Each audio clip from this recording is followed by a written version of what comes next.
আজকে রেডি আজকে অন্যরকম জিনিস। কি হচ্ছে এটা? এটা হচ্ছে শিবরাত্রি উপবাসের ফলাহার। আচ্ছা, তার মধ্যে হচ্ছে এটা সাবু মাখা।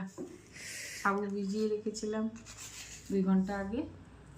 এখন তার মধ্যে দিচ্ছি ঘি, চিনি, দুধ, কলা দিয়ে এটা ভালো করে মাখবো।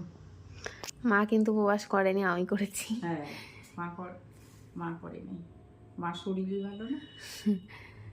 আমি করেছি, এই জন্য হচ্ছে। কিন্তু ফলাহারটা 2 মিনিটই হবে, কারণ এত ফল তো খাবে না। আর ওই যে ওখানে ফল কাটা, ওখানে অনেক কে কিছু কি আছে। করেছো? অনেক কিছু আছে ওখানে, আপেল, মৌসুম্বি, কলা, আঙুর, আপেল, পেয়ারা, কুল, অনেক কিছু আছে। আর এখানে হচ্ছে, তাও তো আরো অনেক কিছু ফল কাটা হয়নি। হ্যাঁ, পেঁপে আছে, শসা আছে, এগুলো কাটাই হয়নি। এত কে খাবে? এগুলোই খাওয়া হবে না, থাকবে। শশা কিন্তু ফল না, অনেকে শশা ফল ভাবে, শশা সবজি। কিন্তু তাও তো মানুষের ঠাকুরের মাথায় দেখলাম শসাই দেয়। হ্যাঁ দেয়, বাট কেন দেয় জানি না। যাই হোক, এত ফল থাকতে শশা কেন? আমার প্রশ্ন, শশা কেন দিতে যাও সবাই, মানে যারা দেয় আর কি, সবাইকে বলছি না। তো যাই হোক, এই হচ্ছে আজকের আমাদের খাওয়া দাওয়া, নাকি আমার খাওয়া দাওয়া প্লাস মারও। আমার ভরা পেটে ফল খাওয়া। আর আমার খালি পেটে।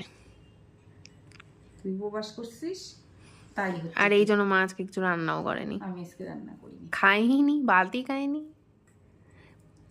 রান্নাই করিনি, খাবো কোথা থেকে? এই সেই টুকটাক খেয়ে চালিয়ে দিয়েছে। আমার একটু খাওয়ার ইস্যু নেই, আসলে শরীরটা ভালো না, ভাত খেতে তো ইচ্ছাও করে না। না, তার জন্য মনে হচ্ছে যে ভালোই করলাম রান্না না করে থাকতো।